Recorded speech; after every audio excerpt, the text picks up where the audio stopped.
If you want to think through life with your brain, you will limit yourself to what your brain can contain. You will limit yourself to what your brain can comprehend. You have to think beyond your brain. You have to think out of your belly. Perhaps out of your belly shall flow the rivers of living water. You have to start thinking the way God thinks. Because if you think the way your brain works, your brain will limit you. So if you use your circumstance, your physical circumstance, to begin to plan and make decisions for your life, you are not going to get it. I told him, I said, if I ever wait to have money in our account, we will be dead by now. That's what I told him. I said, if I wait as a church to always have money before we do anything, we will have done nothing because we've never had money. This building was $1.5 million. This building is paid off now, $1.5 million. But when we started building it, we had no penny. And that does not include the building at the back, and that does not include the land. Just to build this was $1.5 million 5-6 years ago. And we had nothing. We just lost our building at the town center. They gave us a ultimatum to move out, and we have to believe God to build this place. And there was no money in the account. We have lost so many members of the church. They've left because of everything that's happened, losing the other place. But we came here by faith. We were broke, yes, but our God was not broke. And our God is still not broke. So I was explaining to him the ability to just trust God when there is nothing to trust him for. The ability to just trust God based on his word. That's it, nothing else. No sign, no signal, no evidence, just trust God. I can tell you time after time that I'm about to trust God to get through life. If I allow the label to limit me, I will not be here. I can share with you how I got here, how I got immigration document to get here. I can tell you that by the time I tried to leave Nigeria, my document vanished 2 times. Till today, they've not found it. Disappeared. My passport disappeared, just vanished. Twice, the passport I came to this country with was my 3rd passport. It wasn't lost. It was submitted to the immigration and they couldn't find it. And they couldn't find it on their record till today. I can tell you how I got my green card, how I got my citizenship. America, United States, what is it called now? USCIS, United States, USCIS, Homeland Security Citizenship. My document vanished. Apart from the vanishing of passport in Africa, over here. My document did what? Well, see, I'm used to my document vanishing. It's true. You can ask my document. I went to the consulate and to the immigration, and they couldn't find my document. The only problem is that all the original document they sent to me, I didn't lose it. I kept it. I don't throw anything away. Ask my wife. There are clothes I brought from Africa 27 years ago. I still have them. Right? I don't throw clothes away. I don't throw food away.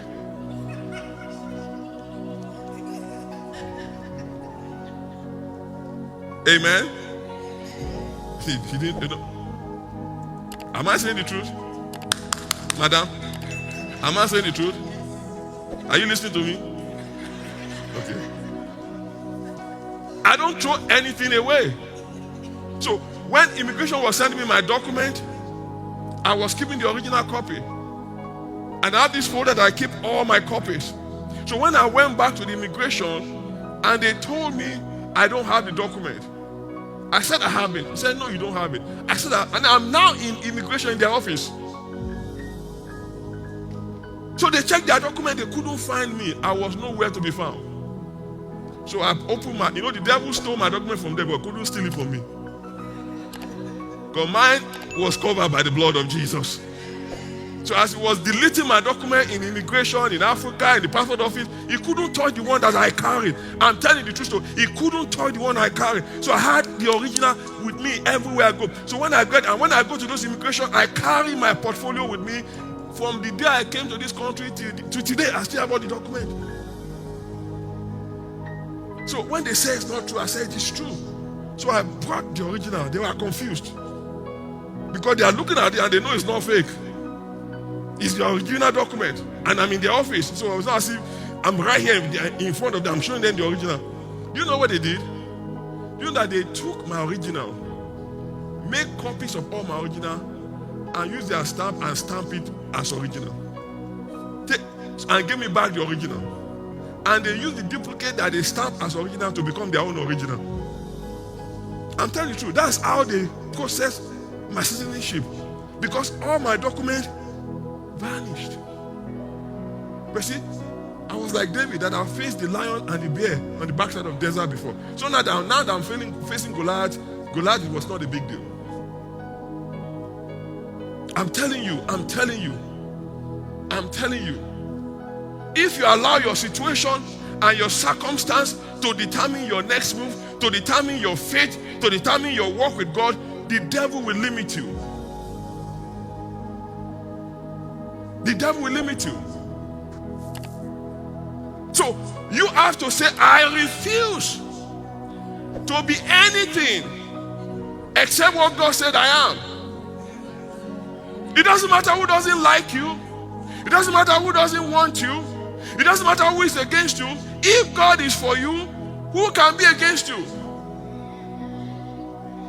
He that is with you is greater than he that is in the world.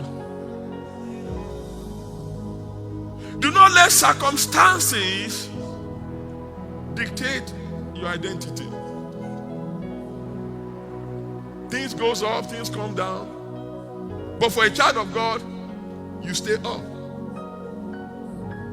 There are times that Jesus had no food, but it was never with provision. There are times Jesus could not pay his taxes. They needed miracle. Remember when they have to get money from the mouth of the fish? Do you remember that? There were times Jesus could not pay his own taxes. He was not just broke, even Peter was broke too. Because himself and Peter, they have tax debt. And they needed miracle to pay their own taxes. There was a time in Jesus' ministry, he wanted to feed the crowd, and there was no food, and there was no money. He needed a miracle. A little child, they took food. Which preacher would take food from a little child? They took food. They said, what do you have? They said, feed them. They said, how can we feed them? A year worth of wages cannot feed all these people. They said, what do you have? We said, we don't have anything except there's a little boy here that has 5 loaves and 2 fishes. They said, take it, bring it. And the Bible says, Jesus took it and blessed it. And told them to sit down and bless it and gave it to them. And as they began to break the bread, it began to multiply. And they used 5 loaves and 2 fishes to feed 5,000 men, plus women and children. At that moment, Jesus could have given up, say, I can't afford this. This is too much. How can I be serving God and I can't afford to do anything God called me to do? How can I be serving God and I'm broke? How can I be serving God and things are difficult? Jesus faced poverty. But how did he deal with it? By faith. In Galatians chapter 4, the Bible talks about Paul was sick. How many of you that Paul was sick? Go and read it. Paul was sick. How did he confront it? By faith. How do you deal with lack? By faith. How do you deal with sickness? By faith. How do you deal with weakness? By faith. How do you deal with misfortune? By faith. How do you deal with disadvantages? By faith. How do you deal with pressure? By faith. How do you deal with stress? By faith. How do you deal with lack? By faith. How do you deal with poverty? By faith. You have to live by faith. Because the just shall live by faith. It means the just die by doubt. If you live by faith, it means you die by doubt. Jacob was a man that was labeled. The meaning of the word Jacob is coming behind. The word Jacob literally means come from behind, coming behind, not overtake, come behind. It means follow. Remember when Jacob and Esau were born? Perhaps Jacob and Esau were fighting each other. And Jacob was wrestling his brother from the womb. So from the time Jacob was in the womb, he was behind. He was trying to get out first. And Esau got out before him. So the name in Jacob, the word Jacob means coming from behind. It means follow. It also means a supplanter. Somebody that will take what belongs to somebody for himself. It also means a cheat, a liar. Is coming from behind. Is follow, cheat, supplanter, liar. That was the name of Jacob. They used his circumstances to name him. If you come from where I came from Africa, every name has a meaning. Not just from Africa, from a specific part where I came from, the Yoruba tribe, every name has a meaning. Pastor Sunday and I came from the same tribe. You know why it's called Sunday? Because they gave back to him on Sunday. That's true. His name is Sunday. Because he was born on... That's Nigeria for you, very simple. His name is Sunday because he was born on Sunday. In fact, his wife is also Sunday. Her name is Bosede, if I'm not mistaken. Bosede is Sunday in Yoruba language, but it's used for women. So I think Sunday and his wife were born the same day. Not the same day they born, Sunday. Literally means born with the beginning of the week, Bosede. My name is Oluwamuyiwa Abolaji Akinbo. You know what Oluwamuyiwa means? Oluwa means the Lord. Muyiwa means brought. It means the Lord brought this. My second born, his name is Ayo Alaja. We named them Nigerian name as their first name and their middle name Western name. So Ayo's name is Ayo Alaja David Akinbo. You know why we name him Ayo Alaja? So because between Ore and Ayo, let me start with Ore. I'm trying to help you here. Ore means gift. Ore, gift from the Lord. That's the name of our first son. Because when our first son was born, remember I was born African, Nigerian African. So I still have African brain. So when we start having our baby, I use my African brain to name all our children.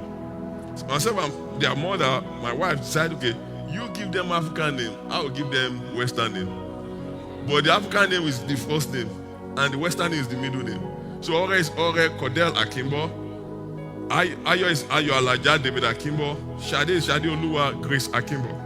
So Ore means the gift from the Lord. So when Ore was born, we saw a mighty gift from God. It was a gift to us. So we named him Ore Oluwa, the gift from the Lord.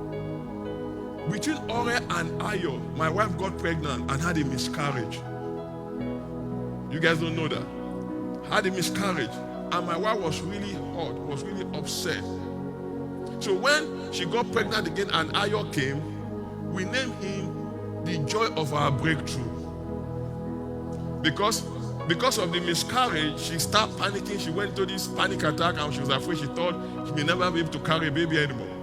So when Ayo was born, Ayo was the joy of our... That's what Ayo Alaja means. So if you look at the Bible, that's the way the Bible is. Every child in the Bible is named based on their circumstances, based on their family, based on their situation in which they were born. So Jacob was named basically second. You will always be second. You never be first. You always follow. And you're a cheat because they saw you fighting your brother in the womb, trying to take his, trying to be the first even though you are the second. That's how they named Jacob. You are Jacob. But Jacob decided to challenge the label. There are labels that they put on you that you have nothing to do with. There are labels they put on you that is not your fault. You were born like that. Your mother named you based on what she was going through. Your father named you based on what he was going through. Sometimes they name you, sometimes your father named you because they love, because of the sport team they are supporting. One family came to me years ago and said, Pastor, I want to name my child. And can we name our child Gator? True story. I said, what? Why? Because we love Florida Gator. I'm telling you, University of Florida football team, Florida Gator. And they left our church before they named their child, so thank God. So I won't be surprised if I see a boy called Gator. I know his father. So your father, your mother might name you based on whatever is going on, he is going through or she's going through. The Bible talks about a boy called Ichabod. Ichabod was the grandchild of Eli. Ophni and Phinehas were the children of Eli, and they were terrible priests under their father, the high priest, and God got mad with them and God killed them both on one day.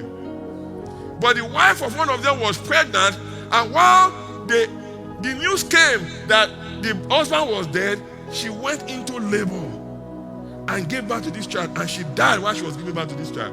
So they named that child Ichabod. The word Ichabod means the glory has departed.